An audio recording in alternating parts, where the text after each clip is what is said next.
Hare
Rama,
A.C. Bhaktivedanta Swami Prabhupada. Jai Om Krishna Bhaktivedanta Prabhupada.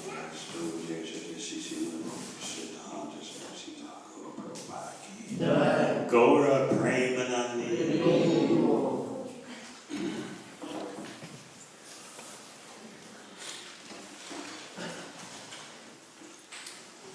Om Namo Bhagavate Vasudevaya. Om Namo Bhagavate Vasudevaya. Om Namo Bhagavate Vasudevaya. Om Namo Bhagavate Vasudevaya. Om Namo Bhagavate Vasudevaya. Om Namo Bhagavate Vasudevaya. Śrīmad Bhāgavatam, 3rd Canto, Chapter 26, Fundamental Principles of Material Nature, Text 38. Vayoscha sparshatan matrat. Vayoscha sparshatan matrat. Rupam daiveritadabhut. Rupam deviritadabhut. Samuttitam tatas tejas.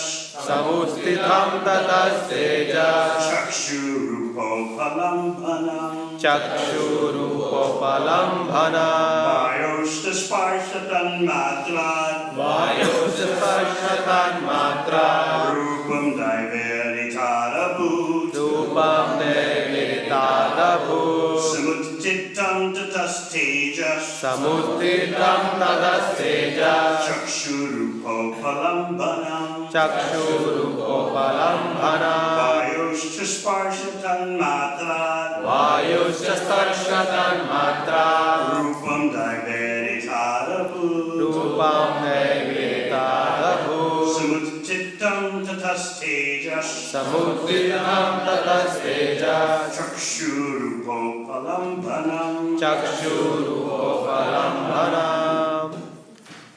Vayoscha sparshatan matrat. Vayoscha sparshatan matrat. Rupam deviritadabhut. Samuttitam tatas tejas. Rupam tatas tejas. Chakshurupopalambhanam.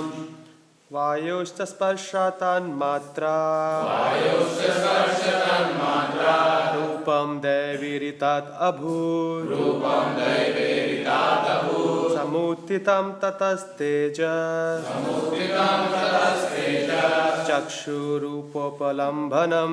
Chakshurupopalambhanam. Vayoscha sparshatan matrat. Vayoscha sparshatan matrat. Rupam deviritadabhut. Samuttitam tatas tejas. Chakshurupopalambhanam. Vaishnavis.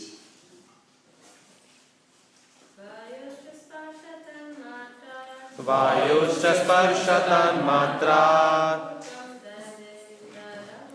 Rupam deviritadabhut. Samuttitam tatas tejas. Chakshurupopalambhanam. Vayoscha sparshatan matrat. Rupam deviritadabhut. Samuttitam tatas tejas. Chakshurupopalambhanam. Vayo. Vayo. From air. From air. Cha. And sparshatan matrat. Sparshatan matrat. Which evolves from the subtle element touch. Which evolves from the subtle element touch. Rupam. Form. Daiva iritat. According to destiny. According to destiny. Abhut. Evolved. Samuttitam. Arose. Tata.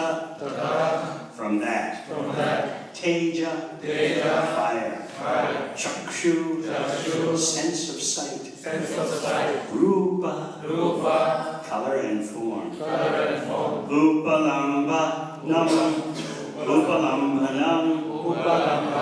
perceiving. Perceiving. Translation: by interactions of the air and the sensations of touch, one receives different forms according to destiny. By evolution of such forms, there is fire, and the eye sees different forms in color.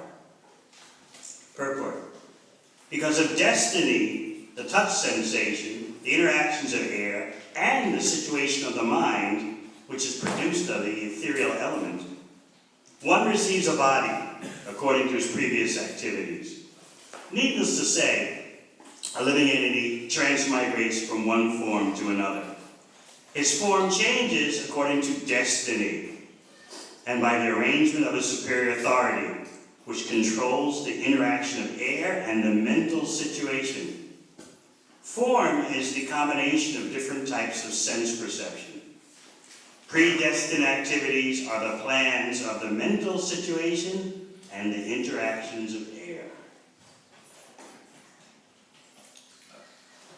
Om Jnana-Timirandasya Jnananjana Shalakaya Chakshurun Militam Yena Tasmai Shri Guruve Namaha. Jai Shri Krishna Chaitanya Prabhu Nityananda Shri Advaita Gadadhar Shivasadi Gaura Bhaktivedanta. Hare Krishna, Krishna Krishna, Hare Hare, Hare Rama, Rama Rama, Hare Hare. In this chapter of Śrīmad Bhāgavatam and the next chapter can seem very difficult. This chapter is entitled Fundamental Principles of Material Nature, and the next chapter is entitled Understanding Material Nature. Sri Kapila Dev, the son of Devahuti, is giving us precious comprehension of how material nature imprisons us. When you're in prison, you often don't understand your situation that has incarcerated you. You don't understand the whole system that is arranging the prisons, maintaining the prisons. You just get caught up in your day-to-day routine. There are some prisoners who are called jailhouse lawyers. Instead of wasting their time in prison, they use it to study law. At least in the USA, the prisons have libraries and there are law books there. So very few prisoners decide we're going to use as much time as allowed to go into the library of the prison, study law, and figure out what the whole system is and whether we have been unjustly or inappropriately dealt with. So as I said, they're called jailhouse lawyers. And sometimes they do, through their studies of the system, find that there has been some discrepancy in their trial.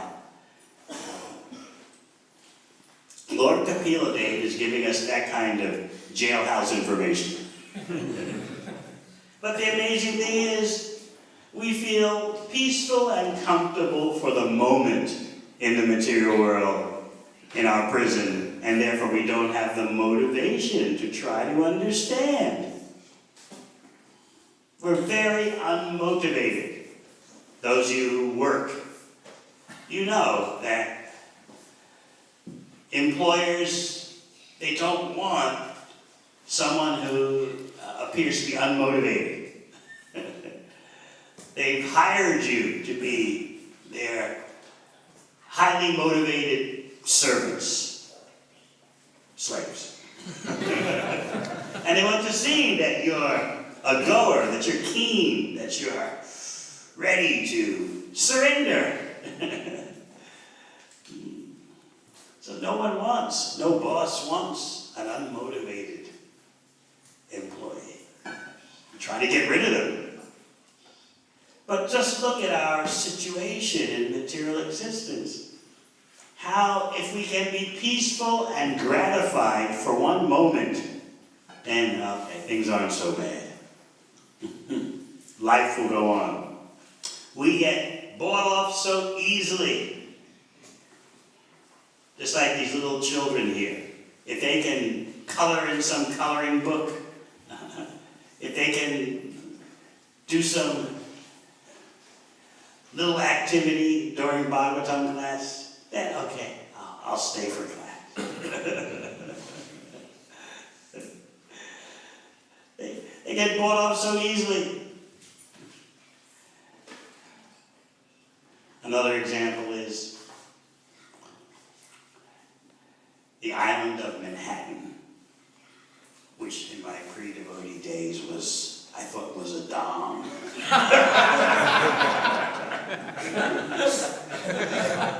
Manhattan dom. I didn't know about Mathura dom.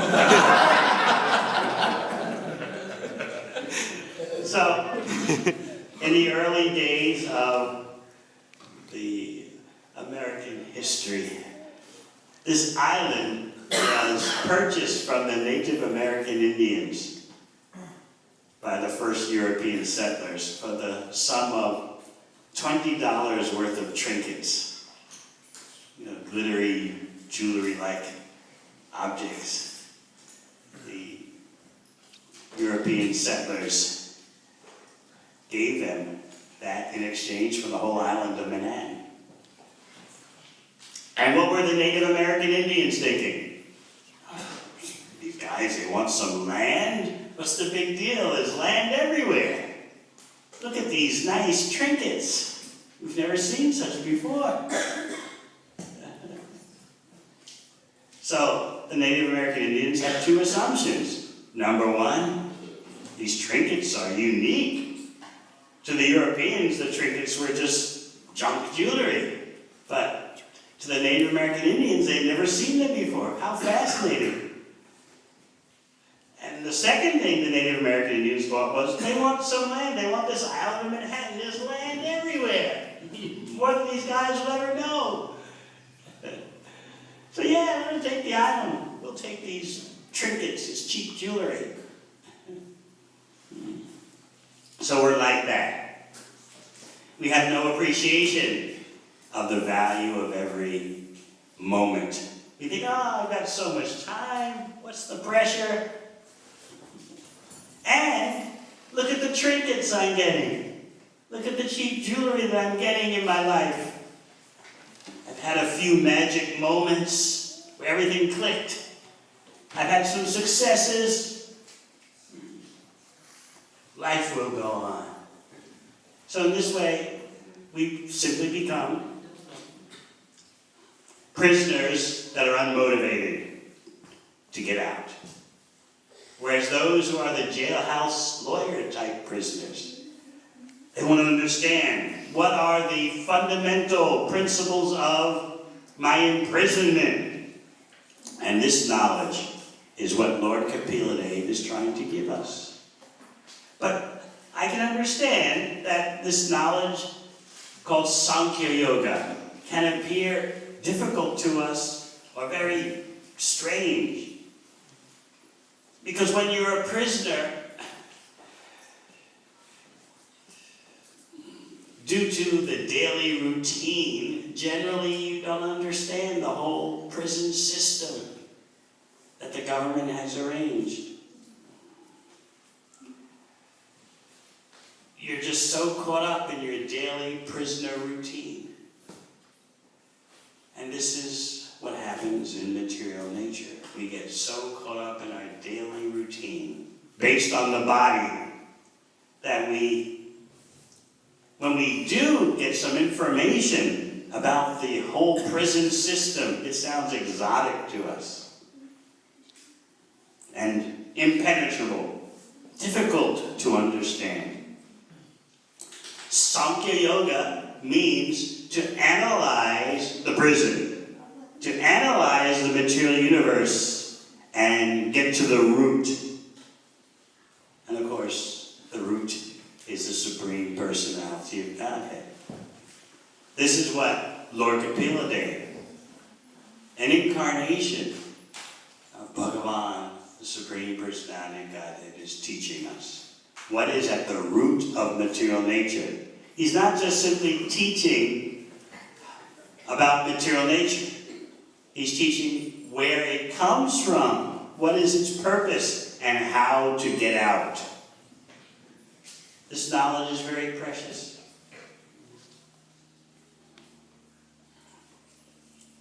Now, how the prison is formed is very interesting. How the material elements of the universe combine under various universal influences to give you your next body. This is very essential information. And the whole process of your receiving a particular body, which is a prison in of itself within the prison of material nature, the whole procedure is guided by the Supreme Personality of Godhead, ultimate authority. Not directly, because Krishna, the original personality of Godhead, has much better things to do than run a prison. Krishna has his own pleasure pastimes. But through his various agents and potencies, he runs the prison of the material world. And that prison is the entire material manifestation with its countless universes, as well as your body and all the other different types of bodies. So just think, we're trying to understand the universe, but we don't even understand the prison house of this body. This is how ignorant we are. We think this body is a tool for fulfillment and enjoyment. I wonder how many of you think of your body as a prison? No, you think it's an opportunity. It will do things for me. It will get things for me. It will provide me with pleasing sensations. It will allow me to fulfill my career plans, my relationship plans, my holiday plans. This is my body.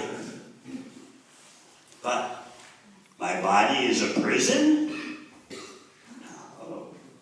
Just feel the opportunities, the sense of opportunities that you get when you consider your body. My body has things to do. My body has potencies. My body will provide a good future.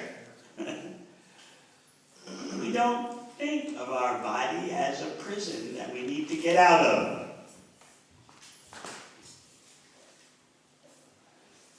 What Lord Kapila Deva is presenting is that even though the body is a prison, you can use this prison of the body to get out of prison. The example given in the 8th canto of Bhagavatam is that from a tree, you can make the handle to an axe. And with that axe, you can chop down the tree. Similarly, this body comes from material nature. But with this body that comes from material nature, you can chop down the tree of material nature and become free. This is what Krishna urges us in Bhagavad Gita. Ashvatu enam suviruta mulam. Get to the root of material existence and chop down the tree. With determination. And that determination to chop down the tree of material existence comes in good association. It's often very difficult for us to admit how much we are the product of our association. We think we are independent. We think we are self-determined. We choose our friends, we choose our destiny. We don't understand how we're puppets in material nature. And we are so influenced by our association. The easiest way to produce profound transformations in your life is by changing your association. That's the easiest way.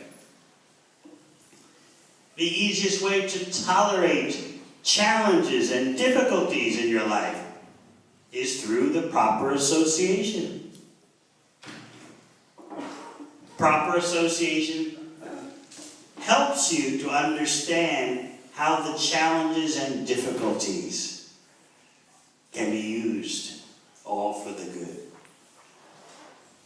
Bad association or not inspiring association will just urge you to think, oh, it's everyone else's fault. Or you try to become too Krishna conscious. You don't have to try so hard. We want the type of association that urges us, get out of jail.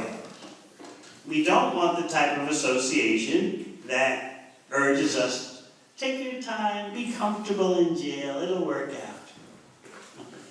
And while you're here, there are some pleasures, prison house pleasures. No, you want the association that urges you, that makes you enthusiastic to become free from prison. It's very interesting to try to understand what makes us so lazy and sluggish. Part of it is the influence of Kali Yuga. Manda sumanda matayo, manda bhagya kvadruta. As the Bhagavatam first canto describes, in the age of Kali, human beings are very slow. They're known as mandas. Slow in pursuing self-realization, but very quick to pursue sense gratification. So you always have to remember you're living amongst the mandas, and they slow you down with reasons that sound so appropriate and sound so rational. Just take your time. There's no need to rush to any spiritual conclusion. Oh, you're exploring some form of spirituality? That's very nice.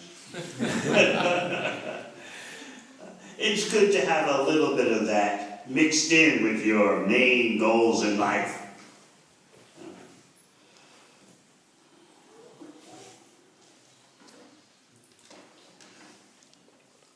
We want to feel urgency. Is there something wrong with that? Does that make you fanatical? If you're in prison, you want to get out. Those few prisoners who become jailhouse lawyers, they want to get out of the place. There must have been something wrong that happened during my trial, some violation of the judicial process. Generally such prisoners, they didn't have enough money to hire a first-class lawyer. You know, in the age of Kali, you get the justice that you can pay for. So those who generally are in prison, they never had money to get a first-class lawyer. They have to rely on the public defender who's overworked, and almost always the top legal talent doesn't become a public defender because you don't get much money from that. The top legal talent wants to represent those persons who have lots of money, because then they can charge. The lawyers can charge a high fee. Occasionally you get these public defenders who are committed to idealism. We want everyone to have competent legal aid. Occasionally.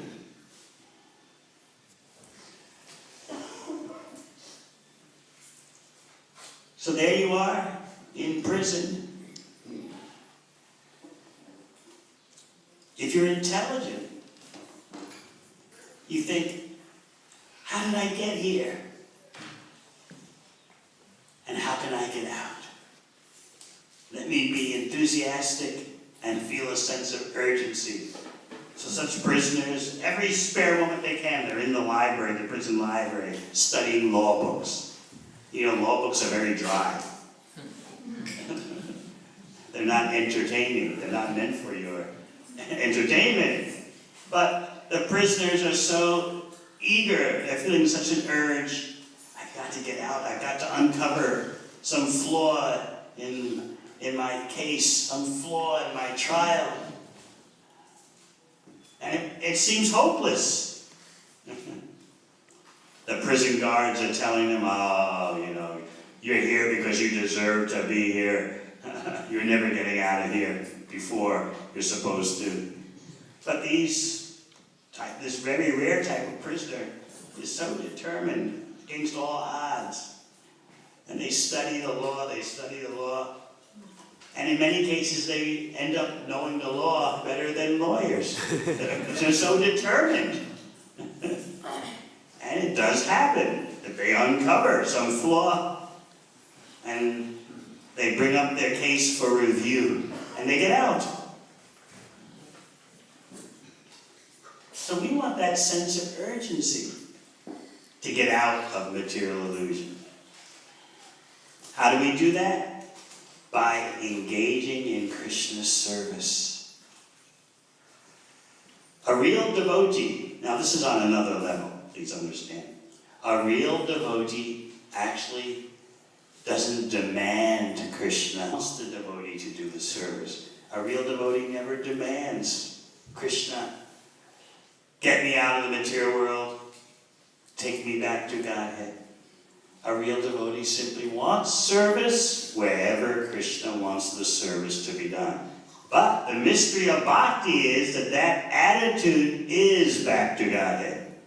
In other words, going back to Godhead is not some kind of geographical transformation. It is all about consciousness. When we simply seek devotional service, however Krishna wants it, that consciousness means you're in the spiritual world.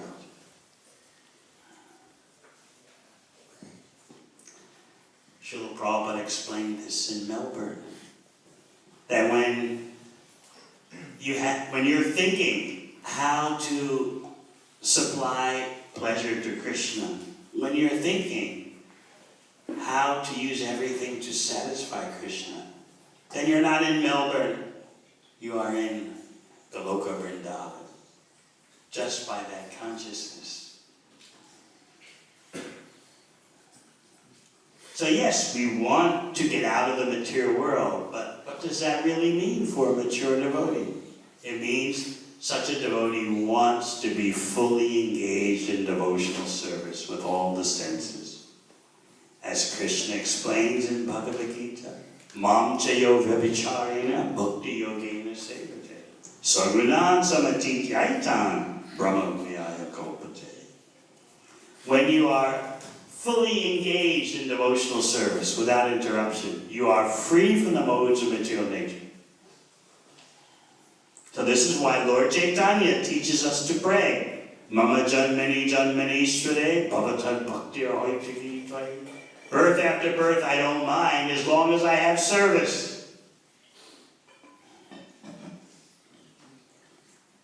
The devotee is service-focused.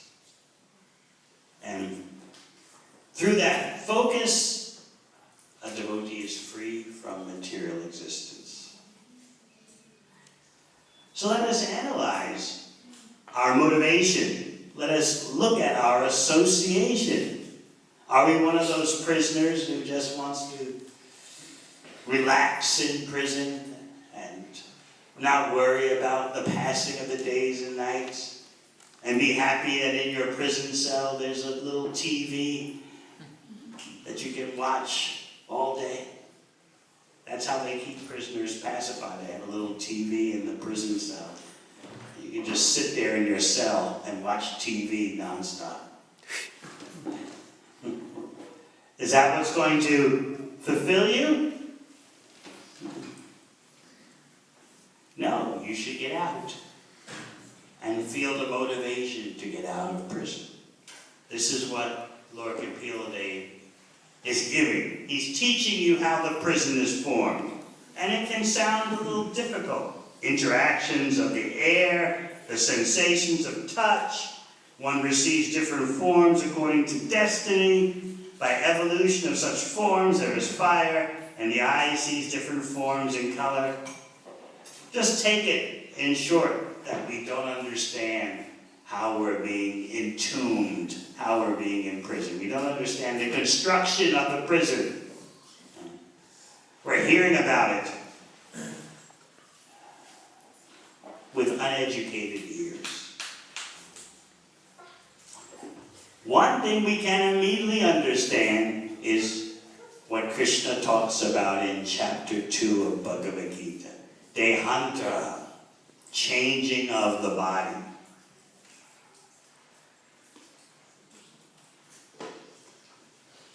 We've heard in the purport that the body changes according to destiny and by the arrangement of a superior authority which controls the interaction of air and the mental situation. So you may not understand those details, how by interactions of the air and the mental situation under the control of superior authority, you get another body. But at least understand what Krishna says in Bhagavad Gita, that you will change bodies. And you should be concerned what my next body will be. Our condemnation of present society is that it doesn't prepare persons for their next body. Even to this audience here, that may sound a little strange. Why should I be concerned about my next body? I should be concerned with my finances. I should be concerned with my family relationships. I should be concerned with keeping healthy. Yes, all that is true, but to some degree only. For an intelligent human being, the foremost concern is what to do about not getting another body. Now try to capture this with your intelligence. Try to capture this point. It's something Srila Prabhupada says quite often. We live in a kind of so-called civilization that sets aside the problems of birth, death, disease, and old age. To try to see yourself doing that. Yes, there's birth, there's death, there's old age, there's disease, but put all those issues to the side and focus on reality. Reality is the job, the finances, the family arrangements, gratifying your senses. Or as I was explaining last night in a little program we had with some university students and the like, I explained that what you really want is meaning in your life, and you want love. And some of them admitted, they agreed with me, yes, you don't really want to say that because you're afraid you're going to be exploited and abused. When you meet someone, in whatever type of relationship, you don't say, hey, I want meaning and love. No, you keep that hidden in the back. But that's actually what's going on. You want meaning for your life. You want love. You want your life to feel significant.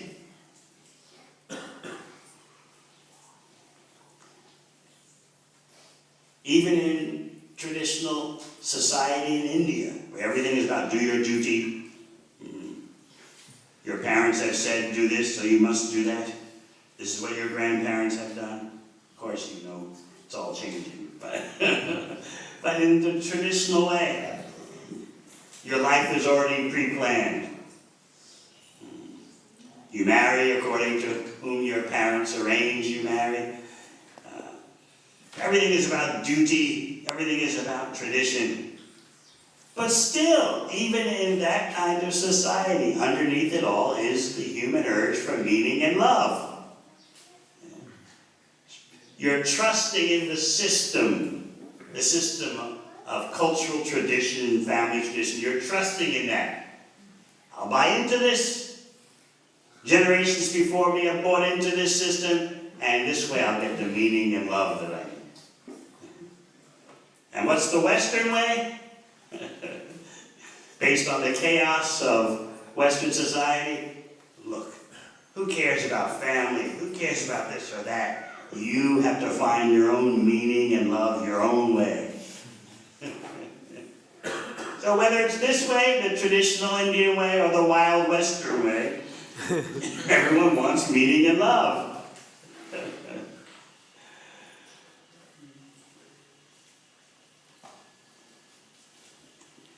And then those urges for meaning and love become so dominant that, as Prabhupada says, you set aside the real issues. Okay, yeah, there's birth, death, old age, disease, but how am I going to get him? How am I going to get my meaning? How am I going to get love? Well, what does Krishna explain to you in Bhagavad Gita? As long as you are dominated by birth, death, disease, and old age, what is the use of your attempt for meaning and love? You're under the control of material nature. But we say, oh no, it's true I may be a prisoner of material nature, but I can get my meaning, I can get my love here in the prison house. That's enough for me. So again, we set aside, we push to the side the real issues. They're there, we say, but they're not relevant, they're not pressing. Just think about the pressing needs that you feel. Oh, what's happening at the workplace? Oh, what's happening at the home? Are there arguments at home? What are the children doing? What are the children not doing? What is the economic situation? What is the political situation? These become the most urgent issues in our life. And Bhagavad Gita will teach you, Lord Kapila Dev will teach you that setting aside the real issues and focusing on these other issues is the greatest mistake. But we really need to understand that. Otherwise you'll think it's just Bhagavatam class talk. Yeah, gotta conquer over birth, death, disease, and old age. Yeah, Ki Jai, Swami. All right. Class is almost over. Time to get back to the real world. Gotta work. Gotta do this, gotta do that. Right? We've all read Bhagavad Gita. Janma Mrityu Dra Vyadi Dukkha Doshana Darshana. Krishna says, one who's actually intelligent sees the fault in birth, death, disease, and old age.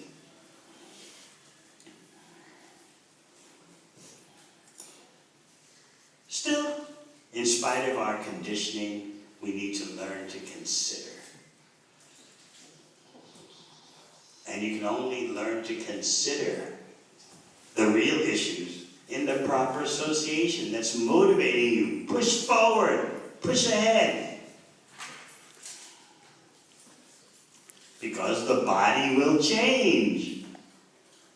You may wonder why Srila Prabhupada would repeat that over and over again. But that repetition is necessary to drill the point in our head. You're going to change your body. We're so lost in the present body we have. Look, I can't worry about the next body. I've got to figure out how to enjoy this body.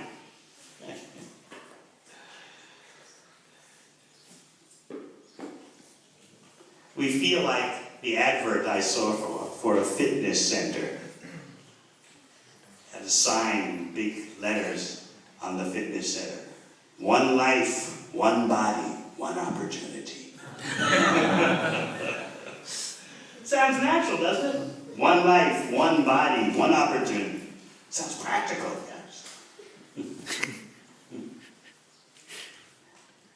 And don't think it's automatic that when someone witnesses the horrors of how life is so temporary, how the body can be finished so quickly, don't think it's automatic that such persons then begin to consider the fragility and temporariness of material life and how there must be something better. You know, in the 7th canto, Hiranyakashipu is trying to console his relatives after the slaying of Hiranyaksha by the Supreme Personality God in the form of Varahadev. So Hiranyakashipu is consoling his relatives. It's amazing that even though he's a demon, he has knowledge that we're not the body, we're spirit soul. But why then a demon? Because even you may understand you're not the body, you're spirit soul, but if you're against the authority of the Supreme Personality of Godhead, you're a demon. So Hiranyakashipu was giving lessons in Atma Tattva, science of the spirit soul, to his relatives. You know, we're not the body changes, you're different than the body. He was trying to console his relatives in that way, because they were grieving over Hiranyaksha's death. They were all being philosophical and listening to some philosophy. And you know the term for this situation. Smashana Vairagya. Vairagya, renunciation, detachment. Smashana, funeral place or crematorium place, renunciation. When you go to a funeral, you can notice people are thinking deeply. Life is like a dream. It comes and goes so quickly. They get very philosophical. But what happens as soon as they leave the funeral ceremony? You've experienced that yourself? Yes. Back to business as normal. You can't think about the temporariness. You can't think about death. You've got to focus on what's right in front of you. So this is called Smashana Vairagya. During the funeral ceremony at the crematorium, you're very reflective.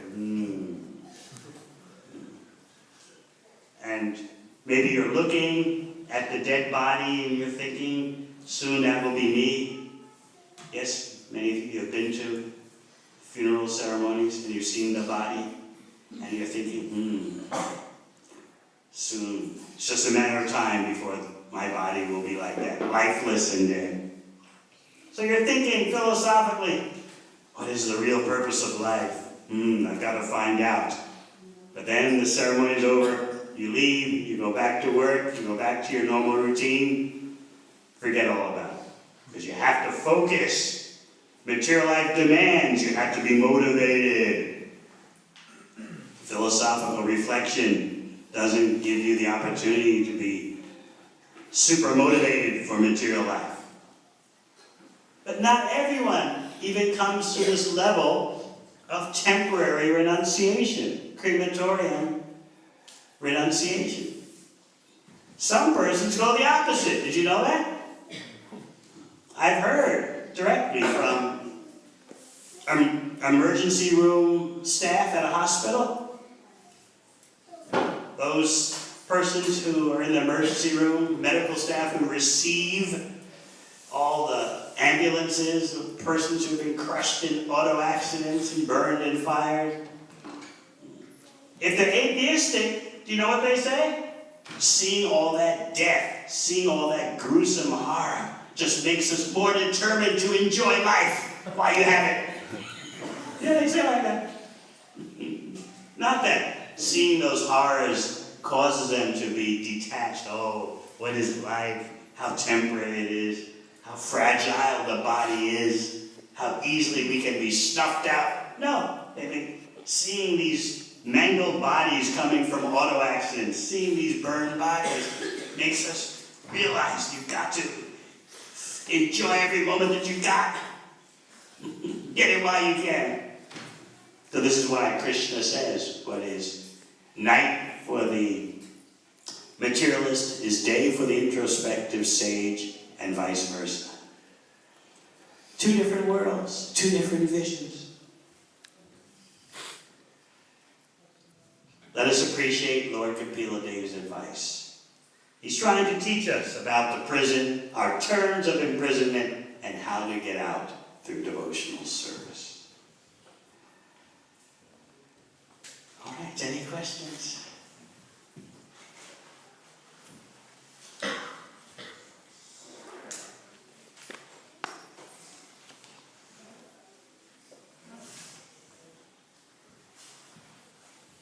Yes. Thank you, Maharaj, for the wonderful class. In the class, you mentioned about laziness. Like most of us feel lazy and one aspect of that is Kali Yuga. And can you talk more about it? How to, for the devotees, how to make sure that we are not lazy and we keep progressing in our. How to break out of Manda consciousness. Manda sumanda mateo, Manda bhagya vipadruta. Very slow about spiritual matters and very quick about material matters. And what does Bhagavatam say? Manda bhagya vipadruta. And above all, in age of Kali, everyone is always disturbed, full of anxiety. Unfortunate and slow, and above all, always disturbed. So we mentioned about how association is so important. Shape your association so that it's motivating to move forward in bhakti. That is your duty, to always associate with devotees who are moving forward. That will determine so much of your spiritual advancement.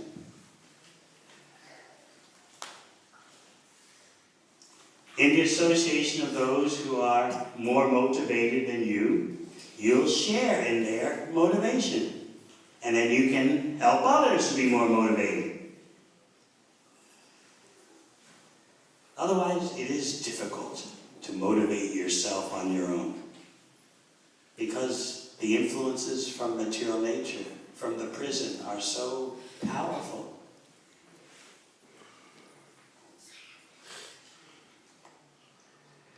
We need to feel the reality of how material nature is pushing us around, dominating us.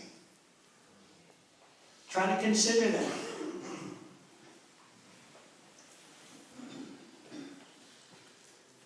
And then learn the process, how to resist that domination, how to defeat it with Krishna's mercy. Yes? We were talking about laws earlier, Yeah? and how do we know the difference between right and wrong when someone makes a wrong decision? And then which law governs that?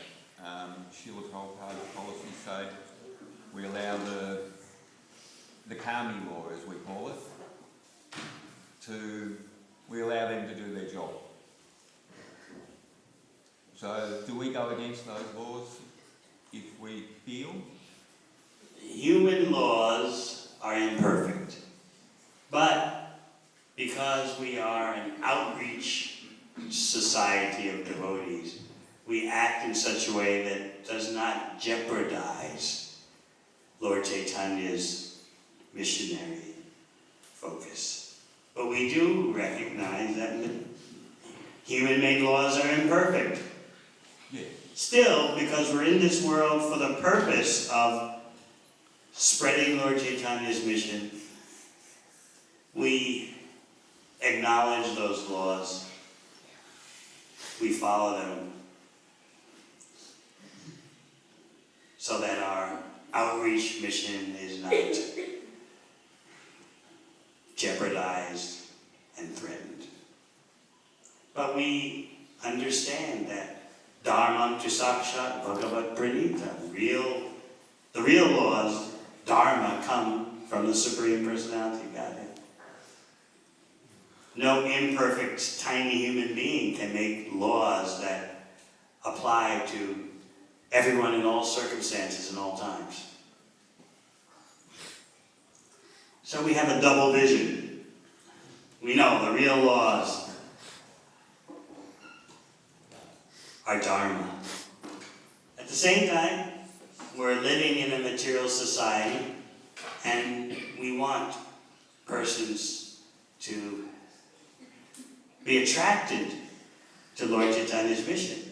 And who is attracted to joining a bunch of criminals, as I see it?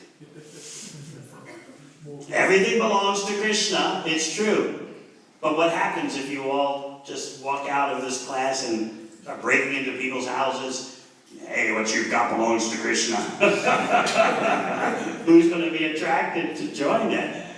Only low-class dacoits and burglars will want, oh yeah, this is a great movement.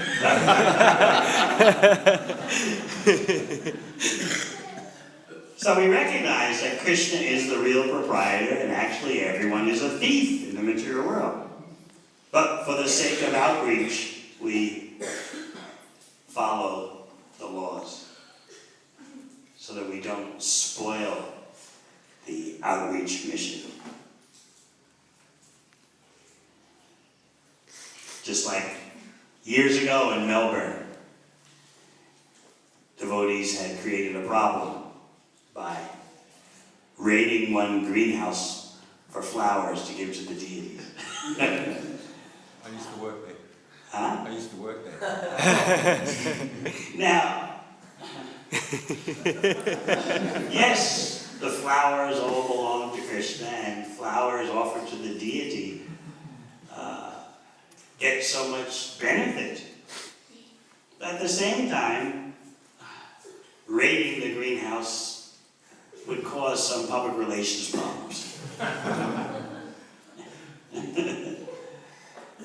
So the situation came before Srila Prabhupada, and he was speaking to the lawyer who had represented the devotees. And Prabhupada told him, actually, everything belongs to Krishna. So in one sense, the devotees have done no wrong. But on the other hand, we don't want to embarrass the outreach mission. So therefore he thanked the lawyer for his representing the devotees in court. So there's that double reality. You mentioned Lord Chaitanya's mission. Yeah. There was an example of the devotees going to see Lord Chaitanya and they stopped by the tax man. And but by the Lord's arrangement they could get past and they could keep going to see Lord Chaitanya. It's in the Chaitanya Mangal.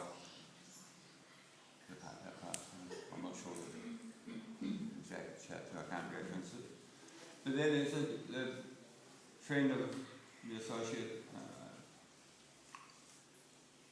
he was spending the money on the dancing girls and his job was to collect the taxes.